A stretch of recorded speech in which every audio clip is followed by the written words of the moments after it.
Red breaking చూస్తున్నాం. తెలంగాణ వ్యాప్తంగా సంచలనంగా మారిన ఫోన్ ట్యాపింగ్ వ్యవహారంలో దర్యాప్తును అధికారులు స్పీడ్ పెంచారు. ఇందులో భాగంగా రాధాకిషన్ రావును పోలీసులు 4వ రోజు విచారిస్తున్నారు.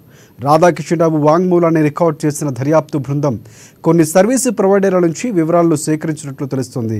ఇక రాధాకిషన్ రావు ఇచ్చిన వాంగ్మూలంతో పలువురు పేర్ల బయటకు వచ్చినట్లు కూడా తెలుస్తోంది. దీంతో ఈ కేసులో మరిన్ని అరెస్టులు జరిగే అవకాశం ఉందని అంచనా వేస్తున్నారు.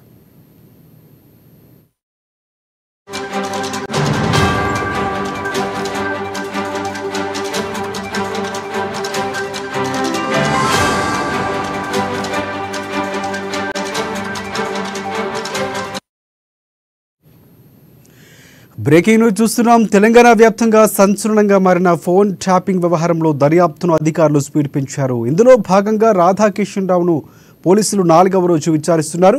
రాధాకిషన్ రావు వాంగ్మూలాన్ని రికార్డ్ చేసిన దర్యాప్తు బృందం కొన్ని సర్వీసు ప్రొవైడర్ల నుంచి వివరాలు సేకరించినట్లు తెలుస్తోంది. ఇక రాధాకిషన్ రావు ఇచ్చిన వాంగ్మూలంతో పలువురు పేర్ల బయటకు వచ్చినట్లు తెలుస్తోంది. దీంతో ఈ కేసులో మరిన్ని అరెస్టులు జరిగే అవకాశం ఉన్నట్లు తెలుస్తోంది.